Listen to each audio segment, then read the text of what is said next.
Good morning बच्चों, good morning दोस्तों, good morning साथियों। मैं अन्नपूर्णा व्यास जय भारत ऑनलाइन क्लासेस में आज पुनः आपका हार्दिक दिल से तहे दिल से स्वागत करती हूँ। दोस्तों, हमने पिछली क्लास के अंदर कल की क्लास में साथियों गुहिल वंश की उत्पत्ति के मत पढ़े थे। राजपूतों की उत्पत्ति किस तरीके से हुई है इसके बारे में जानकारी ली थी और आज हम उसी प्रक्रिया में आगे बढ़ते हुए गुहिल वंश के शासकों की जानकारी लेंगे।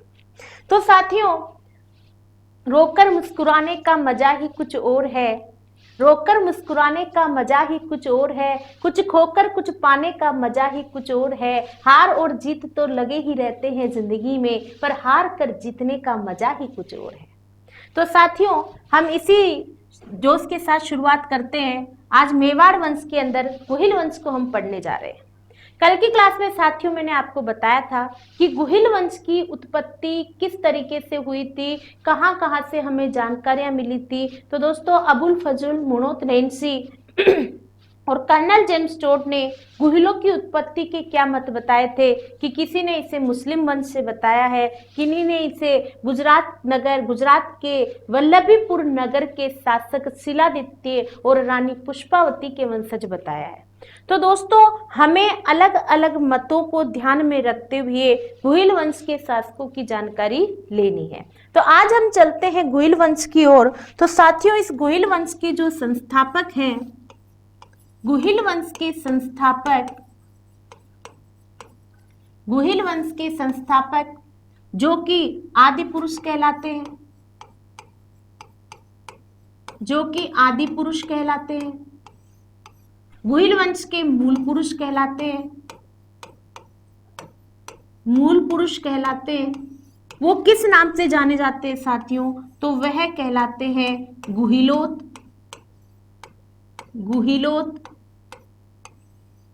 गुहिलादित्य,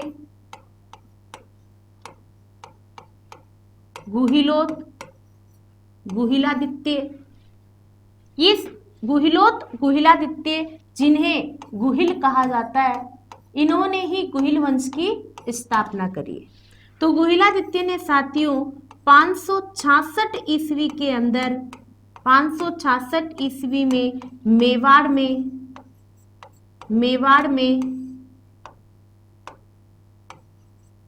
गुहिल वंश की स्थापना करी है। मेवाड़ में गुहिल वंश की स्थापना करी है।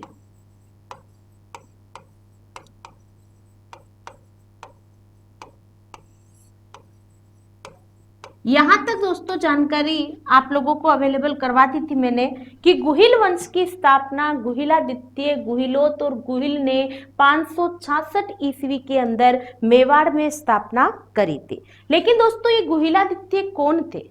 ये गुहिलादित्य कहाँ से आए? तो दोस्तों, इसके बारे में जानकारी लेने के लिए मैं आप लोगों को एक छोटी सी बात बताती हूँ। सबसे पहली बात, गुहिलादित्य के पिता कौन थे? तो गुहिलादित्य के पिता शिलादित्य,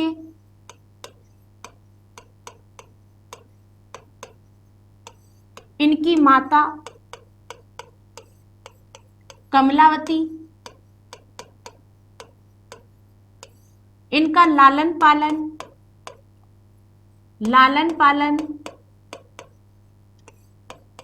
कमलावती ब्राह्मणी ने करवाया। कमलावती ब्राह्मणी थी। यह दोस्तों वीरनगर की रहने वाली थी। कहाँ की रहने वाली थी? वीरनगर की। कमलावती ब्राह्मणी वीरनगर की रहने वाली थी और इनका जन्म मल्लिया नामक गुफा में हुआ था। इनका जन्म मल्लिया नामक गुफा में हुआ था और गुफा में जन्म होने के कारण ही इनका नाम क्या रखा गया? गुहिल रखा गया। गुफा में जन्म होने के कारण इनका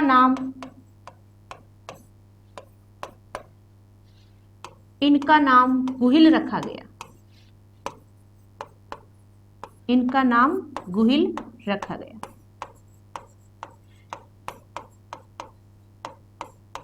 अब देखिए, अच्छे से सुनो, देखो और समझो। साथियों, मैंने आपको बताया कल की क्लास के अंदर कि राजा शिलादित्य के जब 6 पुत्रियों का जन्म हो गया था तो वो पुत्र प्राप्ति के लिए आबू के अंदर उनकी पत्नी पुष्पावती पुत्र प्राप्ति के लिए मां जगदम्बा के दर्शन करने गई थी। उस दरमियान शिलादित्य के ऊपर मलेच्छों ने आक्रमण कर दिया था और शिलादित्य जब वीरगति को प्राप्त हो गए थे तो शिलादित्य के वीरगति के प्राप्त होने की सूचना जब रानी पुष्पावती को मिलती है तो रानी पुष्पावती जब सती होना चाहती है तो सती ना होकर के एक गुफा के अंदर वह एक बालक को जन्म देती है और उस बालक का लालन पालन का कार्य कमलावती ब्राह्मणी को सौंप दिया जाता है। तो यहां तक दोस्तों मैंने आपको बताया था। अब दोस्तों वह बालक गुहिलादित्य धीरे धीरे बड़ा हो रहा है और गुहिलादित्य ने ही बड़े होकर के मेवाड़ में गुहिल वंश की स्थापना करी। तो साथियों, उन्होंने गुहिल वंश की स्थापना किस तरीके से करी कि ये जो गुहिल नाम का बालक था साथियों, जिसका लालन पालन कमलावती ब्राह्मणी कर रही है, ये बालक धीरे धीरे बड़ा होते होते यहाँ मेवाड़ के अंदर एक ईडर साम्राज्य था जो कि भीलों का साम्राज्य था। यह भीलों का साम्राज्य उंदरिया नामक गांव के अंदर निवास किया करता था। तो ये जो बालक था, ये बालक खेलते खेलते उस सुंदरिया नामक गांव में पहुंच जाता था और उन भीलों के बच्चों के साथ में खेलता, गायें चराता और उन भीलों के बच्चों के साथ में ही अपना बचपन बिताने लगा था। तो साथियों, जब भीलों के सभी बच्चे बैठे हुए होते हैं तो वो आपस में बातें करते हैं कि यार हमारा भी कोई नेता होना चाहिए, हमारा भी कोई राजा होना चाहिए। तो भीलों के सभी बच्चे मिलकर के गुहिलादित्य, गुहिल जो बालक उनके साथ खेलता था, उस बालक को अपना राजा घोषित कर देते हैं और उस बालक को अपना नेता घोषित कर देते हैं। उसी समय दोस्तों भीलों का जो एक वृद्ध राजा था मांडलिक, वह जब ये सीन देखता है कि भीलों के बच्चों ने एक गुहिल बालक को राजा घोषित कर दिया है, तो वह मांडलिक जो वृद्ध राजा था भीलों का, वह अंगूठे से रक्त निकाल करके गुहिलादित्य का तिलक कर देता है और उसे ही अपना राजा घोषित कर देता है। और वही बालक बड़ा होकर के उस भीलों के साम्राज्य से ही 566 ईस्वी के अंदर मेवाड़ में गुहिल वंश की स्थापना करता है। तो दोस्तों, गुहिलादित्य के पिता का नाम शिलादित्य है, माता कमलावती है। इनका लालन पालन कमलावती ब्राह्मणी ने वीरनगर के अंदर किया है। इनका जन्म मल्लिया नामक गुफा में हुआ है और जन्म गुफा में होने के कारण ही इन्हें गुहिल कहा गया है। और इन्होंने जो 566 ईस्वी के अंदर साथियों गुहिल वंश की स्थापना करी है। गुहिल वंश जो है वह गुहिल वंश राजस्थान का सबसे प्राचीन राजवंश कहलाता है। दोस्तों, राजस्थान का सबसे प्राचीन राजवंश है गुहिल वंश। कौन सा राजवंश है? राजस्थान के अंदर बहुत सारे राजवंश और राजपूताना रहे हैं, उसमें राजस्थान का सबसे प्राचीन राजवंश है जो है वो गुहिल वंश है। सबसे प्राचीन राजवंश है। इस राजवंश ने यहाँ पर 1300 वर्षों तक राज किया। कितने वर्षों तक राज किया है? 1300 वर्षों तक राज किया है। गुहिल वंश ने यहाँ पर 1300 वर्षों तक राज किया है। ठीक है साथियों, आगे देखते हैं अपन। तो ये जो गुहिल वंश है साथियों, गुहिल वंश ने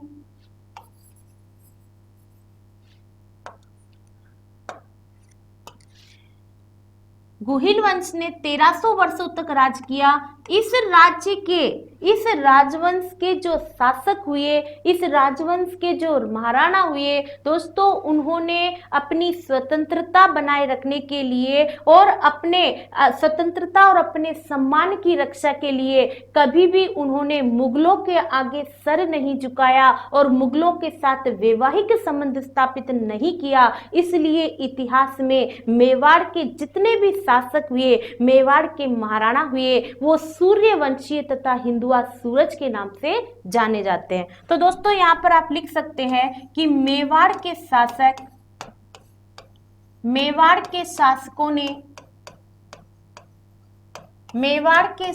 ने मुगलों के साथ वैवाहिक संबंध स्थापित नहीं किए। मुगलों के साथ वैवाहिक संबंध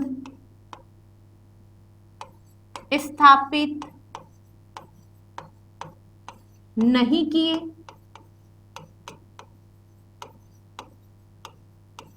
तथा अपनी स्वतंत्रता बनाए रखी, अपनी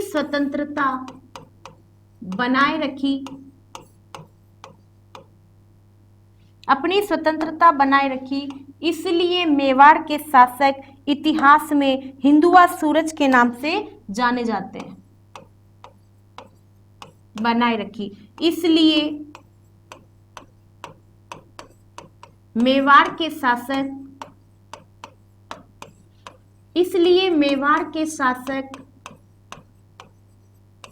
इतिहास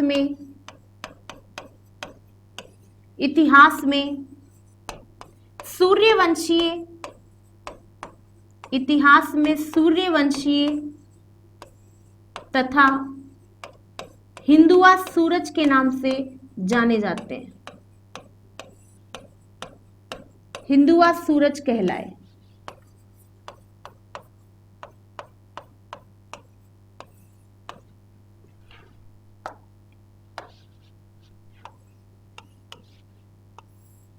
देखो, मैंने आप लोगों को क्या बताया दोस्तों कि गुहिल वंश की जो स्थापना करी है वो गुहिलोत गुहिलादित्य और गुहिल ने करी है।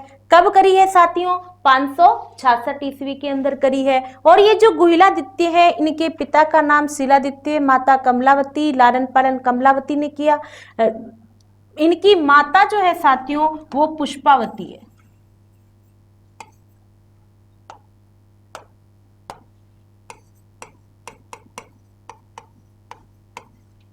ठीक है दोस्तों, इधर ये राजस्थान का सबसे प्राचीन राजवंश माना जा रहा है, जिन्होंने मेवाड़ के अंदर 1300 वर्षों तक राज किया है। और मेवाड़ के जो शासक हैं वो अपनी स्वतंत्रता और मुगलों के साथ वैवाहिक संबंध स्थापित नहीं करने के कारण क्या कहला रहे हैं? सूर्यवंशी और हिंदुआ सूरज कहला रहे हैं। अगली लाइन देखते हैं दोस्तों। तो मेवाड़ के राजवाक्य और राज चिन्ह के ऊपर क्या अंकित है दोस्तों? ये बहुत ही महत्वपूर्ण है क्वेश्चन, एग्जाम के अंदर पूछा जाता है कि मेवाड़ के राजवाक्य और राज्य चिन्ह के अंदर अंकित शब्द क्या है, मेवाड़ के राज चिन्ह क्या है, या राज चिन्हों में कौन सी लाइन अंकित है? तो दोस्तों मेवाड़ के राजवाक्य और राज चिन्ह के अंदर है जो दृढ़ राखे धर्म को, जो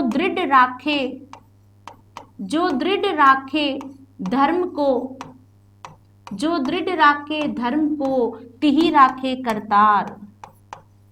दृढ़ राखे धर्म को तिहि राखे करतार। ये जो लाइन है दोस्तों ये मेवाड़ के राज चिन्ह के अंदर, मेवाड़ के राजवाक्य में अंकित है। इसका मतलब ये होता है दोस्तों कि जो अपने धर्म के प्रति सशक्त होता है, जो किसी भी परिस्थिति में अपना धर्म नहीं छोड़ता है, भगवान हमेशा उसकी सहायता करते हैं और उसी की नैया पार होती है दोस्तों। तो इसका मतलब है जो दृढ़ राखे धर्म को तिहि राखे करतार, जो धर्म को सशक्त मानता है उसी की भगवान रक्षा करते हैं। तो दोस्तों इस राजवाक्य के अंदर एक तरफ तो ये लाइन लिखी है, दूसरी तरफ दोस्तों इस राजवाक्य में भीलों का अंकन है।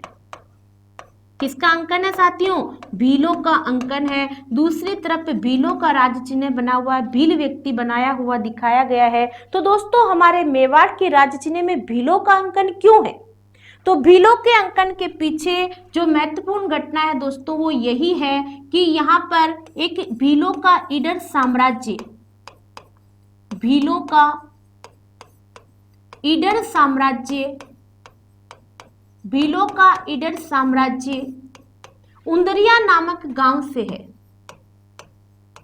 उंदरिया नामक गांव से है दोस्तों। इस उंदरिया नामक गांव या उंदरिया शब्द से आपके एग्जाम के अंदर एक बार क्वेश्चन उपस्थित था।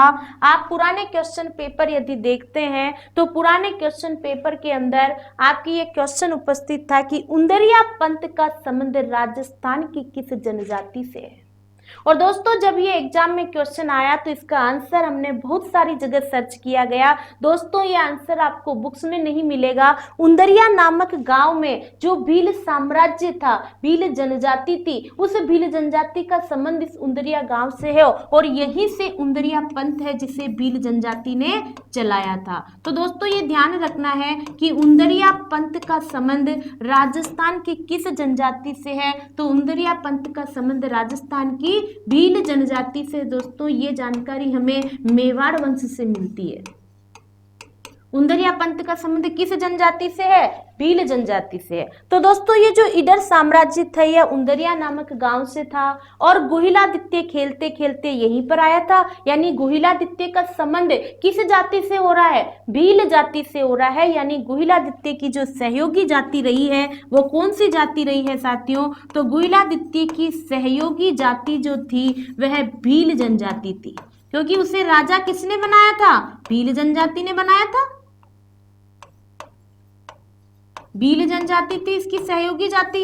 तो दोस्तों जब भील जनजाति ने गुहिलादित्य को राजा घोषित कर दिया और उन्हीं की वजह से गुहिल वंश की स्थापना हो रही है, तो क्या गुहिल वंश के राज चिन्ह में भीलों का अंकन नहीं होना चाहिए? इसलिए दोस्तों मेवाड़ के राज चिन्ह के अंदर भीलों का अंकन मिलता है। ठीक है दोस्तों, तो अब देखते हैं अपन आगे कि जब गुहिलादित्य को भील जनजाति ने राजा बना दिया और गुहिल वंश की स्थापना कर दी, तो गुहिल वंश ने भीलों को एक वचन दिया साथियों। गुहिल जो था बालक था, गुहिल जो राजा बना है जिसने गुहिल वंश की स्थापना करी है, उस गुहिलादित्य ने गुहिल वंश की तरफ से भीलों को एक वचन दिया है कि जब तक गुहिल वंश रहेगा, जब तक गुहिल वंश का राज रहेगा, तब तक हम हमेशा भीलों की रक्षा करेंगे। यह वचन गुहिलादित्य ने किसकी तरफ से दिया है? आने वाले पूरे गुहिल वंश की तरफ से दिया कि जब तक गुहिल राज करेंगे, जब तक गुहिल रहेंगे, तब तक वो भीलों की रक्षा करेंगे, तब तक भीलों का मान सम्मान बना रहेगा। तो दोस्तों गुहिलादित्य ने भीलों को क्या वचन दिया है कि गुहिल ने वचन दिया। गुहिल ने क्या वचन दिया साथियों? गुहिल ने वचन दिया कि जब तक गुहिल ने वचन दिया है कि जब तक गुहिल वंश रहेगा, जब तक गुहिल वंश रहेगा, जब तक गुहिल वंश रहेगा वो भीलों के सम्मान की रक्षा करेंगे, भीलों की रक्षा करेंगे या भील जनजाति की रक्षा करेंगे। जब तक गुहिल वंश रहेगा तब तक भील जनजाति की रक्षा करेंगे।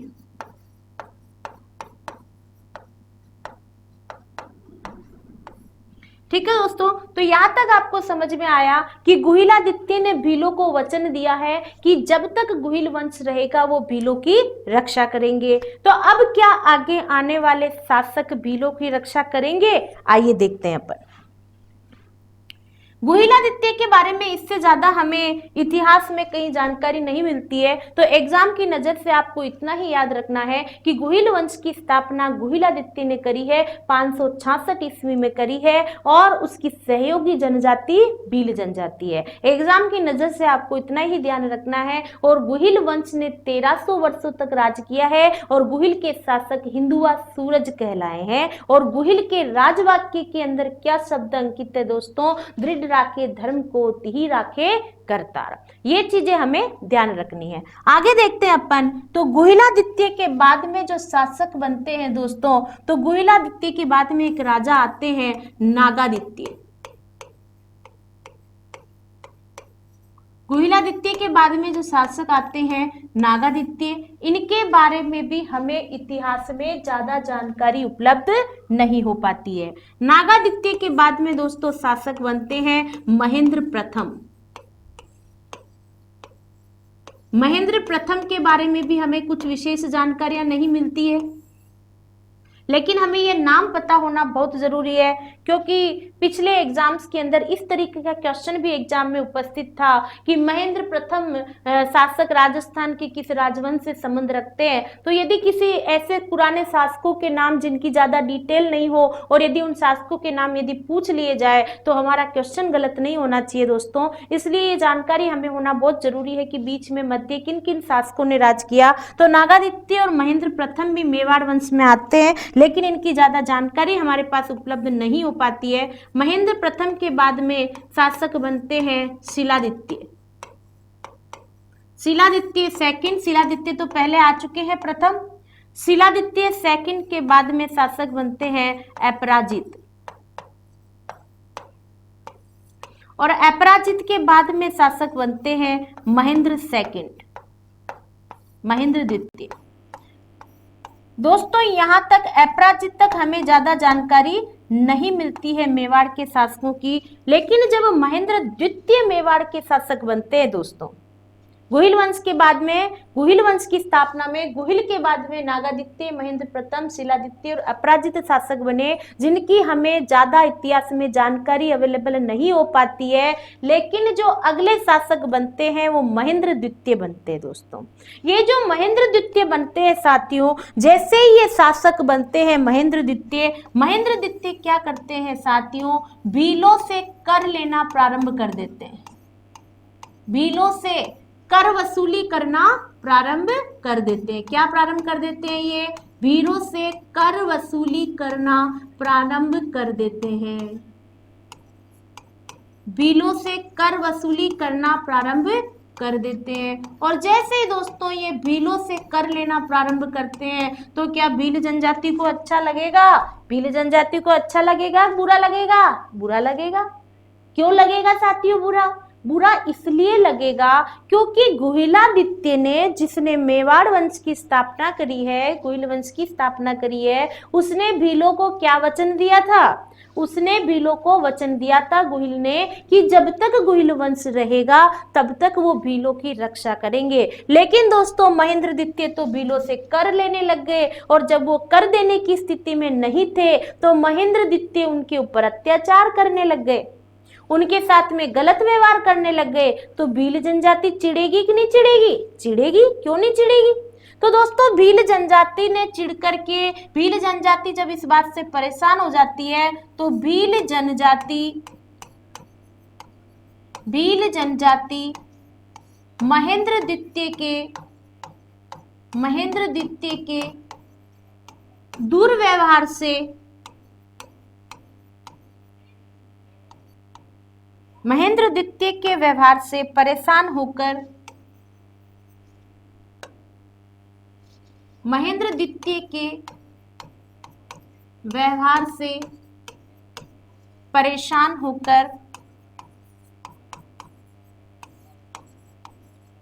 होकर महेंद्र द्वितीय की हत्या कर देती है। महेंद्र द्वितीय की क्या कर देते हैं? हत्या कर देते हैं। महेंद्र द्वितीय की हत्या कर देते हैं। अब दोस्तों महेंद्र द्वितीय मारे जाते हैं, और जब महेंद्र द्वितीय भीलों के हाथों मारे जाते हैं, क्यों मारे गए समझ में आ गया आपको? क्योंकि गुहिल ने वचन दिया था कि जब तक गुहिल वंश रहेगा वो भीलों की रक्षा करेंगे, और यहाँ पर महेंद्र द्वितीय तो भीलों से कर वसूली करने लग गए हैं। तो दोस्तों परेशान हो गई भील जनजाति ने महेंद्र द्वितीय पर आक्रमण कर दिया, और महेंद्र द्वितीय इस युद्ध में मारे जाते हैं। अब जब भील जनजाति महेंद्र द्वितीय की हत्या कर देती है साथियों, तो अब मेवाड़ की संकट में आ गया है, क्योंकि भील उस समय बहुत ही आक्रोशित हो रहे हैं, बहुत नाराज हो रहे हैं। और भील महेंद्र द्वितीय का एक 3 वर्षीय पुत्र है साथियों, 3 वर्षीय बालक है जिसका नाम है कालभोज। 3 वर्षीय बालक है महेंद्र द्वितीय का, जिसका नाम है दोस्तों 3 वर्षीय बालक, जिनका नाम है कालभोज। अब मेवाड़ के जो सरदार थे, मेवाड़ के जो राजपूत लोग थे, उन्हें डर लगने लगता है। किस बात का? कि भील जनजाति ने महेंद्र द्वितीय की हत्या कर दी है, और महेंद्र द्वितीय की हत्या के बाद में वो महेंद्र द्वितीय के बेटे कालभोज को भी मार डालेंगे। चिंता सताएगी कि नहीं सताएगी? सताएगी। तो दोस्तों मेवाड़ के जो राजपूत थे उन्होंने क्या किया कि इस काल भोज को, जो 3 वर्षीय बालक है, इस काल भोज को लेकर के, कमलावती ब्राह्मणी का नाम सुना है आपने? अभी पहले मैंने जिक्र किया आपसे, कमलावती ब्राह्मणी के कुछ वंशज होते हैं। कमलावती ब्राह्मणी के जो वंशज होते हैं, मतलब उसके जो पुत्र अपौत्र होते हैं, वंशज होते हैं, वो नागेंद्र नामक नगर में, नागेंद्र नामक नगर में निवास करते हैं, नगर में निवास करते हैं। तो दोस्तों यहाँ के जो राजपूत थे उन्होंने सोचा कि यार इस बालक की रक्षा अब कौन करेगा। तो दोस्तों कमलावती ब्राह्मणी ने गुहिल को पाल पोस कर बड़ा किया था, उसका लालन पालन किया था। तो जब गुहिल मेवाड़ के अंदर गुहिल वंश की स्थापना करता है तो अपना जो कुल पुरोहित बनाता है, अपना कुल पुरोहित किसे बनाता है? कमलावती ब्राह्मणी के वंशज को ही बनाता है। तो उस समय भी, महेंद्र द्वितीय के समय भी इन्हीं के वंशज कुल पुरोहित चले आ रहे हैं, राजकुल पुरोहित। तो ये जो कुल पुरोहित होते हैं, कुल पुरोहित सोचते हैं कि यार गुहिल वंश के बच्चों का लालन पालन करना हमारा धर्म बनता है, हमारा फर्ज बनता है। और कमलावती ब्राह्मणी के जो वंशज हुए वो वहीं पर एक नागेंद्र नामक नगर के अंदर निवास करते हैं। तो इस बालक को यहाँ से लेकर के मेवाड़ से इस नागेंद्र नामक नगर के अंदर ले जा करके इन ब्राह्मणों के पास छोड़ दिया जाता है कि आपकी जिम्मेदारी है इस बालक का लालन पालन करने की। तो ये जो नागेंद्र नामक नगर के अंदर ही, इस नगर में काल भोज का लालन पालन होने लगता है। काल भोज का ब्राह्मणों के पास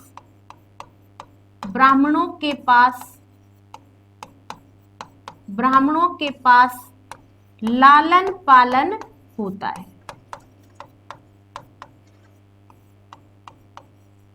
ब्राह्मणों के पास लालन पालन होता है। यहां तक समझ में आया दोस्तों आपको कि किस तरीके से काल भोज को या नागेंद्र नामक नगर के अंदर पहुंचा दिया गया है। तो यहाँ तक आपको समझ में आया होगा। एक बार अपन वापस देख लेते हैं छोटी सी झलक कि किस तरीके से क्या घटनाएं घटित हुई थी साथियों। तो मैंने आपको बताया कि गुहिल वंश की स्थापना गुहिलादित्य ने करी है, और जिस वंश की स्थापना करी है वह राजस्थान का सबसे प्राचीन राजवंश है, और वो शासक हिंदुआ, सूरज और सूर्यवंशीय कहला रहे हैं। और मेवाड़ का जो राज चिन्ह है साथियों, मेवाड़ का जो राज चिन्ह है, राजवाक्य है, वह राज चिन्ह क्या है आपका? जो दृढ़ राखे धर्म को तिहि राखे करतार। और उसमें किसका अंकन मिलता है हमें? भीलों का अंकन मिलता है। ईडर साम्राज्य भीलों का, उसका संबंध किस गांव से है? उंदरिया नामक गांव से है, जिन्होंने कौन सा पंथ चलाया है? उंदरिया पंथ चलाया है। और गुहिलों की सबसे जो सहयोगी जाति रही वह कौन सी जनजाति रही है? भील जनजाति रही है। और भील जनजाति ने को गुहिल वंश ने क्या वचन दिया था कि जब तक गुहिल वंश रहेगा तब तक वो भील जनजाति की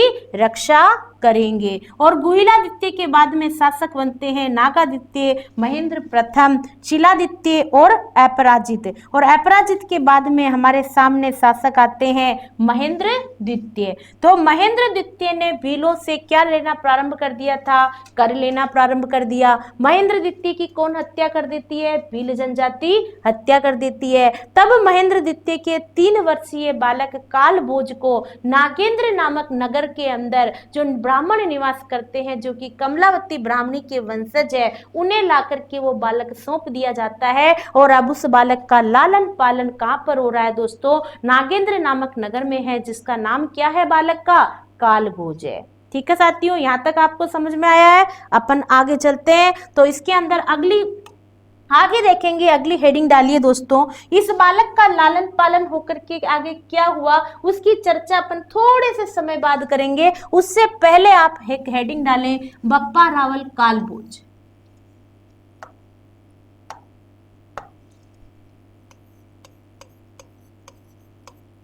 बप्पा रावल काल भोज।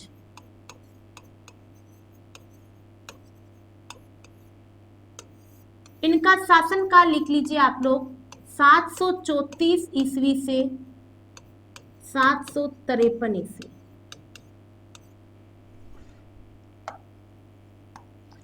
कालभोज बप्पा रावल, ये जो बप्पा रावल है दोस्तों, ये कौन थे? बप्पा रावल के बारे में आप लिखते चलेंगे मेरे साथ में, अभी इनके ऊपर बहुत अच्छी चर्चा करेंगे अपन। ये हरित ऋषि के शिष्य थे, हरित ऋषि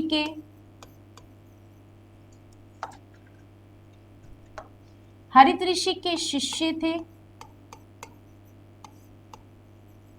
तथा इनकी गायें चराते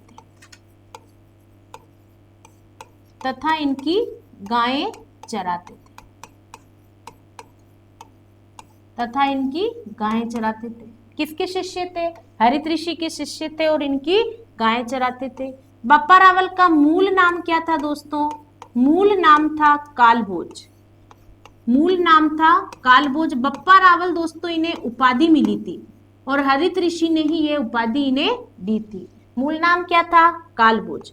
बप्पा रावल ने अपने साम्राज्य को बढ़ाने के लिए, अपने राज्य को चलाने के लिए राजधानी बनाई थी नागदा को। लेकिन उससे पहले दोस्तों एक जानकारी हमें होनी चाहिए कि वैद्यनाथ प्रशस्ति के अनुसार, वैद्यनाथ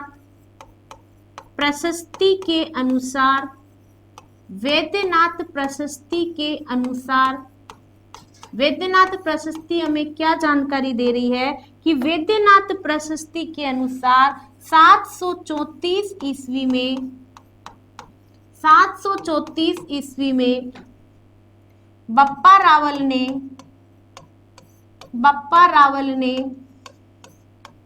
हरित ऋषि के आशीर्वाद से, हरित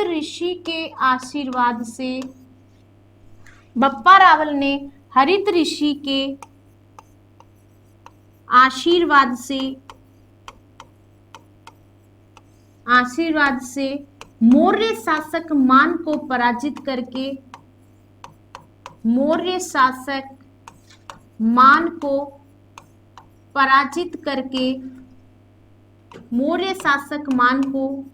पराजित करके मेवाड़ के ऊपर अपना अधिकार कर लिया। पराजित करके मेवाड़ पर अपना अधिकार किया।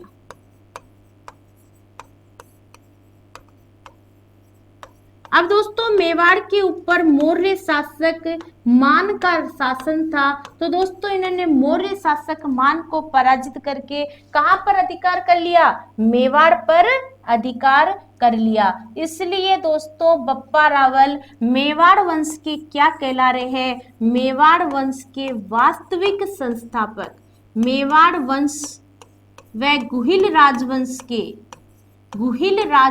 के वास्तविक संस्थापक कहला रहे हैं। क्या कहला रहे हैं? मेवाड़ वंश व गुहिल राजवंश के वास्तविक संस्थापक कौन कहला रहे हैं दोस्तों? तो कालभोज बप्पा रावल कहला रहे हैं। मेवाड़ वंश व गुहिल वंश के वास्तविक संस्थापक कौन कहला रहे हैं? वास्तविक संस्थापक बप्पा रावल कहलाए। दोस्तों एग्जाम के अंदर सवाल उपस्थित होता है आपके सामने कि गुहिल वंश का संस्थापक कौन है, तो आपको क्या बताना है? गुहिलादित्य। लेकिन यदि सवाल आता है कि गुहिल राजवंश और मेवाड़ वंश के वास्तविक संस्थापक कौन है, तो वास्तविक संस्थापक आपको बप्पा रावल को ही बताना है। ये बिल्कुल याद रखना है, इसका एग्जाम में सवाल पूछा जाता है। दोस्तों ये मेवाड़ राजवंश के प्रथम और सबसे वीर और प्रतापी शासक बताए जाते हैं। ये जानकारी हमें कौन देते हैं? श्यामल दास।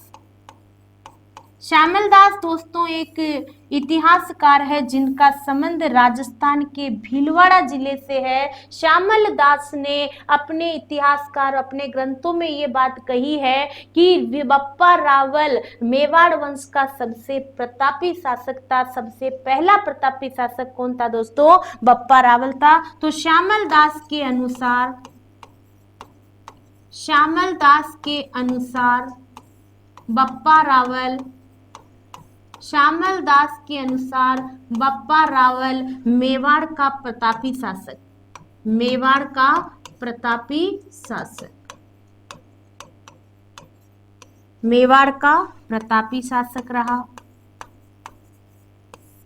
दोस्तों बप्पा रावल ने अपना शासन चलाने के लिए, अपने राज्य को मजबूत बनाने के लिए, राज्य को आगे बढ़ाने के लिए अपनी राजधानी कहाँ पर बनाई? अपनी राजधानी नागदा में बनाई। नागदा कहाँ पर है? राजस्थान में, उदयपुर के अंदर है। तो अपनी राजधानी कहाँ पर बनाई है? अपनी राजधानी नागदा में बनाई है। नागदा उदयपुर के अंदर है। नागदा कहाँ पर है दोस्तों? उदयपुर में है। अपनी राजधानी कहाँ बनाई? नागदा में। बप्पा रावल का जो स्मारक बना हुआ है, बप्पा रावल का स्मारक, बप्पा रावल का स्मारक जिसे बप्पा रावल का मंदिर भी कहा जाता है, बप्पा का मंदिर के नाम से जाना जाता है। तो बप्पा का मंदिर, बप्पा का स्मारक भी कहाँ पर बना हुआ है? नागदा में ही बना हुआ है। कहाँ बना हुआ है साथियों? नागदा में बना हुआ है। बप्पा रावल ने ही नागदा में एक मंदिर का निर्माण करवाया जिसे सास बहू का मंदिर कहा जाता है। सास बहू का मंदिर राजस्थान में कहाँ पर बना हुआ है दोस्तों? ये भी आपके एग्जाम में क्वेश्चन आता है। तो सास बहू का मंदिर भी राजस्थान में कहाँ पर बना हुआ है? नागदा के अंदर बना हुआ है। तो ये बप्पा रावल के बारे में जानकारी हमें होनी चाहिए। अब देखते हैं साथियों, बप्पा रावल ने एक बहुत ही अच्छा मंदिर का निर्माण करवाया जो कि बप्पा गुहिल वंश के कुल देवता कहलाए हैं। किस तरीके से, क्यों करवाया, उसके बारे में चर्चा अभी अपन बप्पा रावल के बारे में बहुत अच्छी चर्चा करेंगे। लेकिन उससे पहले आप ये नोट कर लीजिए दोस्तों, इन सब कंटेंट से एग्जाम में सवाल पूछे जाते हैं, इसलिए ये सब आपकी नोटबुक में होना बहुत जरूरी है कि बप्पा रावल ने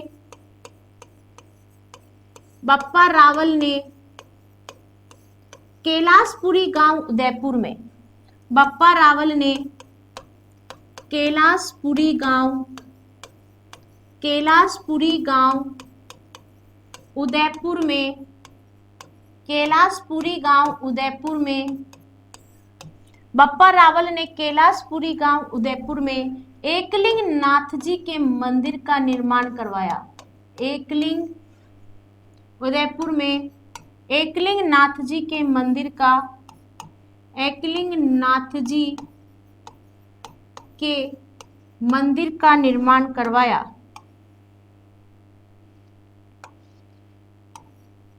एकलिंग नाथ जी के मंदिर का निर्माण करवाया।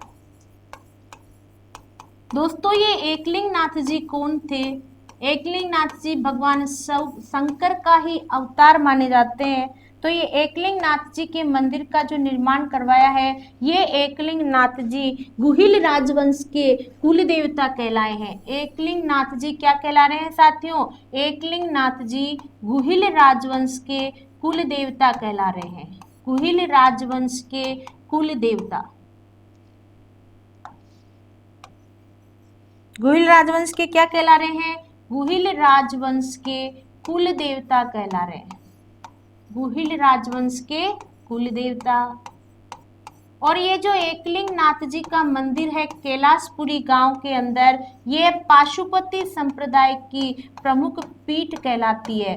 पाशुपति संप्रदाय की प्रमुख पीठ कहलाती है। क्या कहलाती है दोस्तों? पाशुपति संप्रदाय की प्रमुख पीठ भी कहलाती है। जब हम संप्रदाय पढ़ेंगे राजस्थान कला संस्कृति के अंदर, तब हम इसके बारे में चर्चा करेंगे दोस्तों कि पाशुपति संप्रदाय क्या है और पाशुपति संप्रदाय की प्रमुख पीठ कहाँ है। पाशुपति संप्रदाय के संस्थापक लकुलिश जी महाराज हैं, जो भगवान शंकर के 28वें अवतार कहलाते हैं। उन्हीं के इस संप्रदाय की प्रमुख पीठ जो मानी गई है वो एकलिंग नाथ जी का मंदिर, जो कि कैलाशपुरी गांव उदयपुर में बना हुआ है। दोस्तों ये जो कैलाशपुरी गांव उदयपुर में एकलिंग नाथ जी का मंदिर बना हुआ है, इन्हें मेवाड़ के शासक एकलिंग नाथ जी को दीवान समझते हैं। मेवाड़ के शासक एकलिंग नाथ जी को क्या समझते हैं? दीवान समझते हैं, राजा समझते हैं। एकलिंग नाथ जी को एकलिंग नाथ जी को यहाँ के राजा व दीवान समझते हैं, जबकि स्वयं को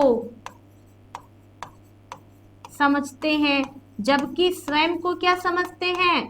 जबकि स्वयं को ढोल बजाने वाले राणा समझते हैं। जबकि स्वयं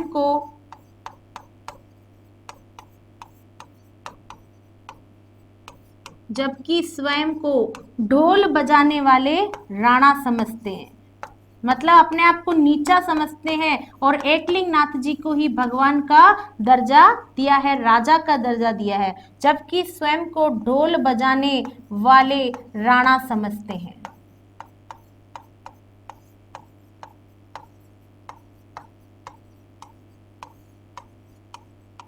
ठीक है साथियों, यहाँ तक आपको समझ में आया होगा कि मेवाड़ के शासक एकलिंग नाथ जी को तो यहाँ का क्या समझते थे? राजा समझते थे, और जबकि स्वयं को ढोल बजाने वाले राणा समझते थे। आगे चलते हैं तो ये आशंका लाना एक शब्द है जिसका संबंध भी मेवाड़ के शासकों से है। आशंका लेना,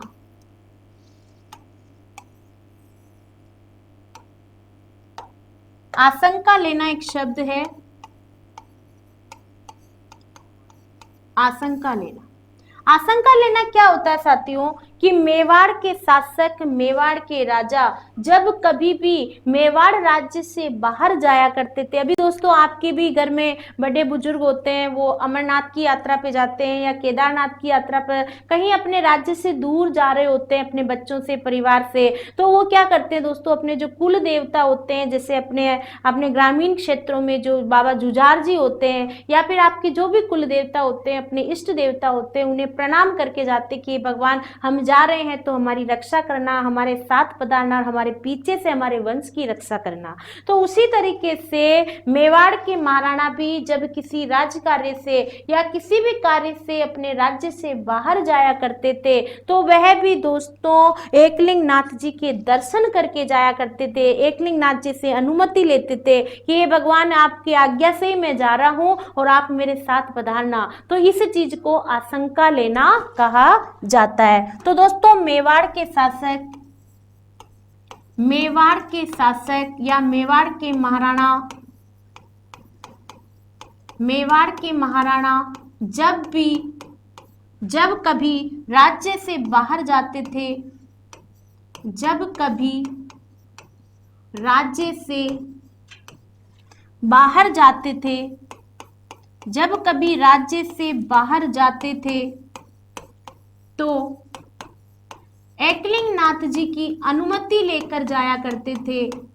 एकलिंग नाथ जी के दर्शन करके जाते थे, एकलिंग नाथ जी के दर्शन कर जाया करते थे, जिसे आशंका लेना कहते हैं।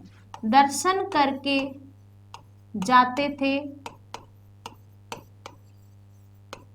इसे ही आशंका लेना कहते हैं। इसे ही आशंका लेना कहते हैं। तो ये तो हुआ दोस्तों एकलिंग नाथ जी के मंदिर का जो बप्पा रावल ने निर्माण करवाया है, उसका मेवाड़ के महाराणाओं में कितना महत्व था। आगे चलते साथियों तो राजस्थान के अंदर इस गुहिल वंश का ये बप्पा रावल पहला और प्रथम शासक था दोस्तों, जिसने सोने के सिक्के चलाए थे। तो बप्पा रावल गुहिल वंश का प्रथम शासक है। बप्पा गुहिल वंश का प्रथम शासक है। गुहिल वंश का प्रथम शासक जिसने सोने के सिक्के चलाए। जिसने किसके सिक्के चलाए साथियों? जिसने सोने के सिक्के चलाए। जिसने किसके सिक्के चलाए? सोने के सिक्के चलाए। और ये जो सोने के सिक्के चलाए हैं, सोने के सिक्के जो चलाए हैं, इनका वजन कितना था साथियों? तो एक सोने के सिक्के का वजन 115 ग्रेन था। और इसका एक सिक्का अजमेर से प्राप्त हुआ है। एक सिक्का कहाँ से प्राप्त हुआ है? एक सिक्का अजमेर से प्राप्त हुआ है। एक सिक्का कहाँ से प्राप्त हुआ है? राजस्थान में अजमेर से बप्पा रावल का सिक्का प्राप्त हुआ है। तो दोस्तों बप्पा रावल गुहिल वंश का प्रथम शासक है जिसने किसके सिक्के चलाए हैं? सोने के सिक्के चलाए हैं। प्रथम शासक है बप्पा रावल जिसने किसके सिक्के चलाए हैं? सोने के सिक्के चलाए हैं। और गुहिलादित्य ने साथियों चांदी के सिक्के चलाए थे। गुहिलादित्य ने किसके सिक्के चलाए थे? चांदी के सिक्के चलाए थे। गुहिलादित्य ने चांदी के, जिसने गुहिल वंश की स्थापना करी थी, चांदी के सिक्के चलाए थे। और गुहिलादित्य के पहले शिलादित्य जो कि वल्लभीपुर गुजरात के शासक थे, शिलादित्य ने तांबे के सिक्के चलाए थे। शिलादित्य ने किसके सिक्के चलाए थे? तांबे के सिक्के। और गुहिलादित्य ने किसके सिक्के चलाए थे? गुहिलादित्य ने चांदी के, शिलादित्य ने तांबे के। और बप्पा रावल किसके सिक्के चला रहे दोस्तों? बप्पा रावल सोने का सिक्के चला रहे हैं। यानी मेवाड़ के प्रथम शासक है जिन्होंने किसके सिक्के चलाए? सोने के सिक्के चलाए। तो बप्पा रावल को आगे पढ़ते हुए हम देखेंगे दोस्तों कि बप्पा रावल के बारे में आगे हमें क्या जानकारी मिलती है। एक शिलालेख, एक प्रशस्ति मिलती है 1439 ईस्वी की।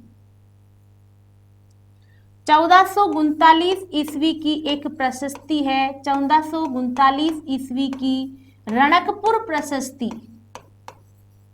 रणकपुर प्रशस्ति, रणकपुर प्रशस्ति, रणकपुर प्रशस्ति कहाँ पर है? पाली में। तो रणकपुर प्रशस्ति से यह जानकारी मिलती है, रणकपुर प्रशस्ति से यह जानकारी मिलती है कि क्या जानकारी मिलती है? ये रणकपुर प्रशस्ति क्या कहती है? रणकपुर प्रशस्ति से ये जानकारी मिलती है कि कालभोज और बप्पा रावल दोनों अलग अलग व्यक्ति है साहब, एक व्यक्ति नहीं है।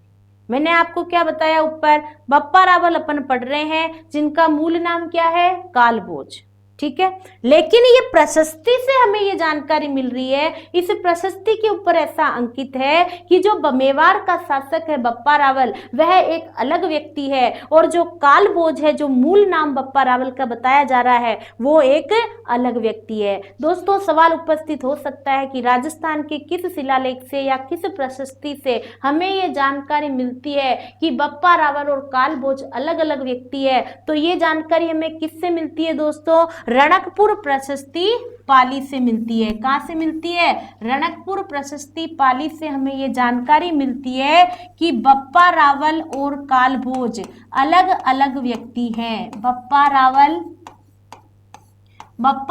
व कालभोज, बप्पा रावल व कालभोज अलग अलग व्यक्ति है। बप्पा रावल व कालभोज कौन है दोस्तों? अलग अलग व्यक्ति है। और ये जानकारी हमें कौन दे रहे हैं? ये जानकारी हमें रणकपुर प्रशस्ति पाली से मिल रही है। ठीक है साथियों, आगे देखते हैं अपन। तो दोस्तों मैंने आप लोगों को बताया कि कालभोज बप्पा रावल जो है वो हरित ऋषि के शिष्य है। यानी दोस्तों हरित ऋषि के शिष्य कौन है? ये हरित ऋषि है।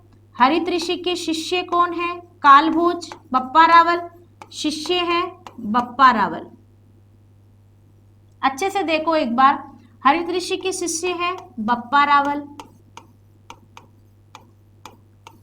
ठीक है। हरित ऋषि के बप्पा रावल शिष्य हैं और इनके आशीर्वाद से, किसके आशीर्वाद से? हरित ऋषि के आशीर्वाद से इन्हें सोने की मुद्राएं प्राप्त हुई थी। सोने की मुद्राएं, सोने की मुद्राएं प्राप्त हुई। क्या प्राप्त हुई दोस्तों? सोने की मुद्राएं प्राप्त हुई। किन्हें प्राप्त हुई? बप्पा रावल को। और इन सोने की मुद्राओं से इन्होंने सेना संगठित करी, सेना बनाई। क्या किया इन्होंने? सेना संगठित करी। क्या संगठित किया दोस्तों? सेना संगठित करी इन्होंने। इससे सेना संगठित करी। इधर दोस्तों चित्रांगद मौर्य, चित्रांगद मौर्य, चित्रांगद मौर्य के वंशज हैं मान मौर्य। चित्रांगद मौर्य के वंशज कौन है साथियों? मान मौर्य। चित्रांगद मौर्य के वंशज है मान मौर्य, जो कहाँ के शासक हैं? चित्तौड़गढ़ के अंदर, चित्तौड़गढ़ में।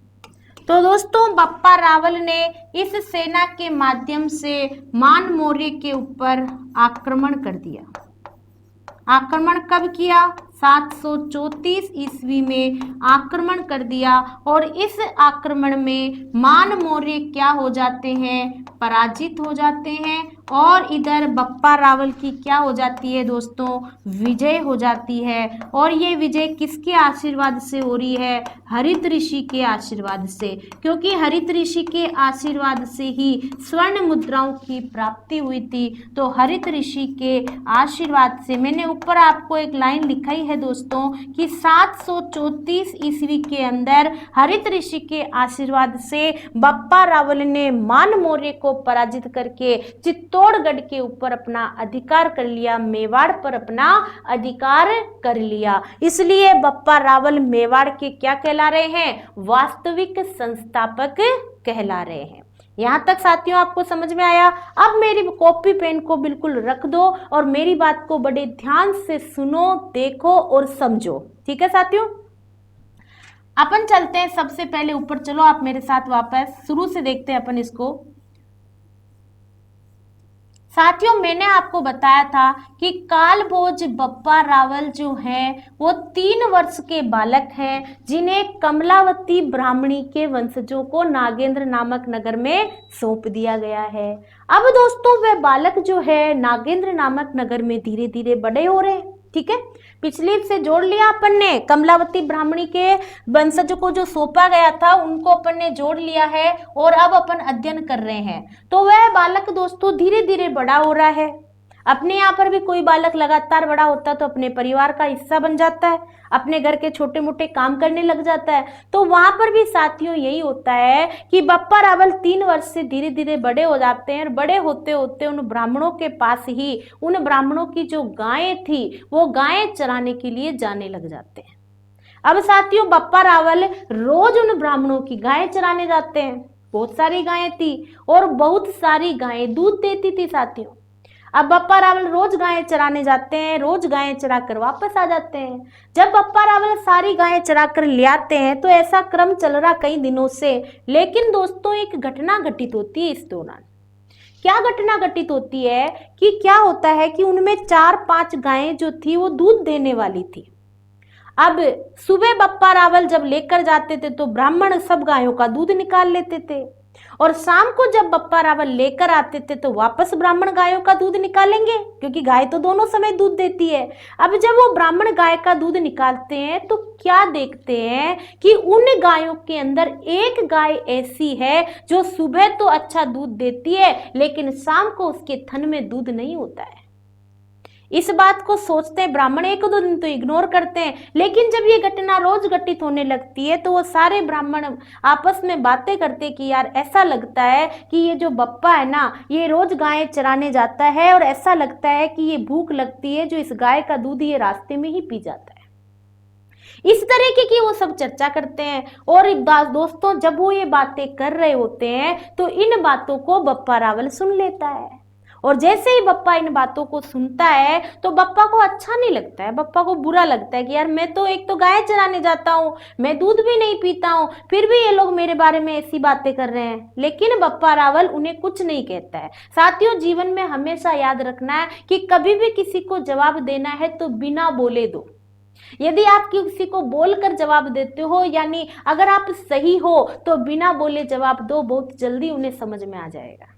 तो यहाँ पर भी बप्पा रावल बोलना उचित नहीं समझते हैं। बप्पा रावल सोचते कि यार ये आखिर बात कर रहे हैं तो कहीं ना कहीं सत्य तो है कि भाई दूध मैं नहीं पीता हूँ लेकिन गाय चराने तो मैं ही जाता हूँ, और यदि गाय चराने मैं जाता हूँ तो फिर उस गाय का दूध आखिर कहाँ चला जाता है।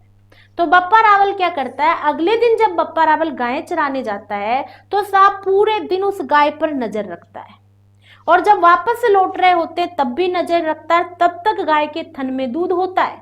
जब लौट रहे होते हैं तो थोड़ा आगे आने के बाद में बप्पा रावल क्या देखता है कि वह गाय अपना रास्ता बदल लेती है और पास ही एक गुफा के अंदर जाने लगती है।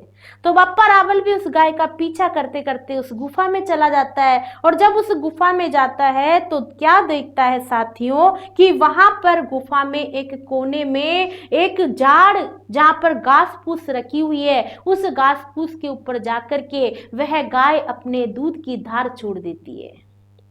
बप्पा रावल जब इस दृश्य को देखता है तो वहां से उस घास फूस को हटाता है तो नीचे एक एकलिंग नाथ जी का शिवलिंग प्राप्त होता है, और बप्पा रावल उस शिवलिंग को प्रणाम करता है। तभी देखता है कि पास में एक ऋषि मुनि तपस्या कर रहे हैं, हरित ऋषि वहां पर तपस्या कर रहे हैं, और बप्पा रावल हरित ऋषि को भी प्रणाम करता है। और रोज का ये फिर बप्पा रावल नियम बना लेता है। बप्पा रावल के मन में आस्था बस जाती है। बप्पा रावल भी उन एकलिंग नाथ जी की पूजा करने लगता है, हरित ऋषि को अपना गुरु बना लेता है और उनकी सेवा करने लगता है। अब साथियों, हरित ऋषि की बप्पा रावल इतनी अच्छी सेवा करता है, इतने मन से सेवा करता है कि हरित ऋषि का सबसे प्रिय शिष्य बन जाता है बप्पा रावल। अब जब हरित ऋषि के स्वर्ग गमन का समय आता है, हरित ऋषि स्वर्ग जाने वाले हैं, तो हरित ऋषि बप्पा रावल से कहते भाई कल मेरे स्वर्ग जाने का समय है, मैं कल स्वर्ग लोक चला जाऊंगा, तो तुम कल समय से मुझसे मिलने आना, मैं तुम्हें कुछ वरदान देना चाहता हूं। बप्पा रावल ये बात सुनकर के अगले दिन आता है साथियों, लेकिन आने में बप्पा रावल को थोड़ा सा विलंब हो जाता है, और इधर से भगवान इंद्रलोक से यम के दूत जो है भगवान को विमान के अंदर लेने के लिए आ जाते हैं हरित ऋषि को। और हरित ऋषि जब विमान में बैठ करके स्वर्ग लोक की ओर गमन कर रहे होते हैं, तब बप्पा रावल पीछे से भागता हुआ आता है और आकर के आवाज लगाता है कि प्रभु प्रभु आप प्रस्थान कर रहे हो, थोड़ा दुखी सा हो जाता है। तब हरित ऋषि पीछे पलट कर देखते हैं, और हरित ऋषि पलट कर देखते हुए विमान से एक स्वर्ण की मुद्रा नीचे गिराते हैं, जो कि बप्पा रावल के चरणों में जाकर गिरती है। बप्पा रावल को हरित ऋषि आशीर्वाद देते हैं कि यदि ये स्वर्ण मुद्रा तुम्हारे मुंह में गिरी होती तो तुम्हें अमरता का वरदान प्राप्त हो जाता, लेकिन ये स्वर्ण मुद्रा तुम्हारे चरणों में गिरी है, इसलिए मैंने भगवान से तुम्हारे लिए मेवाड़ का शासन मांगा है। तुम मेवाड़ के भावी प्रतापी शासक बनोगे, मेवाड़ का राजवंश तुम्हें प्राप्त होगा। और हरित ऋषि के आशीर्वाद से वह स्वर्ण मुद्रा जहां पर बप्पा रावल के चरणों में गिरी थी, वहीं पर खुदाई कराई बप्पा रावल ने, जिसे 15,000 स्वर्ण मुद्राएं प्राप्त हुई। और बप्पा रावल ने उन्हीं स्वर्ण मुद्राओं से सेना का संगठन किया, और उस सेना के संगठन से ही 734 ईस्वी के अंदर मौर्य शासक मान को पराजित करके मेवाड़ के ऊपर अपना अधिकार कर लिया। तो दोस्तों, जिस शासक ने मेवाड़ पर अपना अधिकार किया है और जो इतना प्रतापी शासक है, वही तो हमारे मेवाड़ का वास्तविक संस्थापक कहलाएगा। तो दोस्तों, कालभोज बप्पा रावल किसके शिष्य थे? हरित ऋषि के शिष्य थे। एक बार वापस देखिए आप इधर, किसके शिष्य थे? हरित ऋषि के शिष्य थे। क्या करते थे? इनकी गायें चराते थे। इनका मूल नाम क्या बताया मैंने आपको? कालभोज। वैद्यनाथ प्रशस्ति, ये भी जानकारी रखनी है कि ये जानकारी हमें कहां से मिल रही है। मैंने आपको बताया कि इतिहास हमें कहीं न कहीं पुरातात्विक स्थलों से ही प्राप्त होता है। तो वैद्यनाथ प्रशस्ति के अनुसार 734 ईस्वी में बप्पा रावल ने हरित ऋषि के आशीर्वाद से मौर्य शासक मान को पराजित करके कहां पर अपना अधिकार कर लिया? मेवाड़ पर अपना अधिकार कर लिया। मेवाड़ वंश गुहिल राजवंश के वास्तविक संस्थापक कौन है साथियों? बप्पा रावल है। श्यामल दास के अनुसार बप्पा रावल मेवाड़ के सबसे प्रतापी शासक हैं, और इन्होंने अपनी राजधानी कहां पर बनाई साथियों? नागदा उदयपुर में बनाई है। आप स्क्रीनशॉट भी ले सकते हैं साथ के साथ में। बप्पा रावल का स्मारक और बप्पा का मंदिर कहां बना हुआ है? नागदा में बना हुआ है। सास बहू का मंदिर भी कहां पर है? नागदा में है। बप्पा रावल ने कैलाशपुरी गांव उदयपुर में एकलिंग नाथ जी के मंदिर का निर्माण करवाया। मेवाड़ के शासक एकलिंग नाथ जी को यहाँ के राजा वे क्या समझते थे, दीवान समझते हैं, जबकि स्वयं को क्या समझते हैं दोस्तों, ढोल बजाने वाले राणा समझते हैं। गोहिल राजवंश के कुलदेवता कहलाए और पाशुपति संप्रदाय की प्रमुख पीठ क्या है, एकलिंग नाथ जी का मंदिर है। आशंका लेना, मेवाड़ के महाराणा जब कभी भी राज्य से बाहर जाते थे तो एकलिंग नाथ जी की अनुमति लेकर जाया करते थे। गोहिल वंश का प्रथम शासक कौन है जिसने सोने के सिक्के चलाए थे, बप्पा रावल। चांदी के सिक्के किसने चलाए, गोहिलादित्य ने। और तांबे के सिक्के किसने चलाए साथियों, शिलादित्य ने। 1439 ईस्वी की रणकपुर प्रशस्ति से हमें क्या जानकारी मिलती है कि बप्पा रावल व कालभोज क्या क्या है, अलग अलग व्यक्ति है। तो दोस्तों यहाँ पर हमने बप्पा रावल जो कि मेवाड़ के वास्तविक संस्थापक है उनके बारे में जानकारी ली है। आगे चलते दोस्तों हम तो आगे देखते हैं अगले शासक कौन आते हैं। तो बप्पा रावल के बाद में दोस्तों शासक आते हैं खुम्मान प्रथम।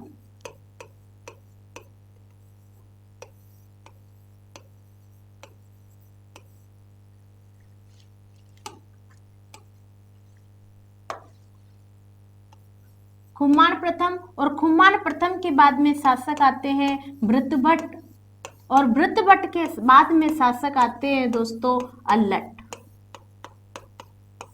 बप्पा रावल के बाद में खुमान प्रथम और भृतभट्ट के बारे में हमें ज्यादा जानकारी प्राप्त नहीं होती है। इसके बाद में हम अगले शासक पढ़ेंगे अल्लट। तब तक दोस्तों आप अपना ध्यान रखें और सुरक्षित रहें, और अगली क्लास के अंदर हम अल्लट और अगले शासकों के बारे में जानकारी लेकर के उपस्थित होंगे। तब तक दोस्तों आप लगातार पढ़ाई करते रहेंगे, क्योंकि दोस्तों बर्फ को पानी में बदलने में वक्त लगता है, ढले हुए सूरज को आसमान से निकलने में वक्त लगता है। तू अपने कदमों को जोर लगा और आगे बढ़ता चल, क्योंकि जंग लगे किस्मत के दरवाजे को खुलने में वक्त लगता है। बादल जो गरजे तो उसे बरसने में वक्त लगता है। तब तक आप अपना ध्यान रखें और सुरक्षित रहें।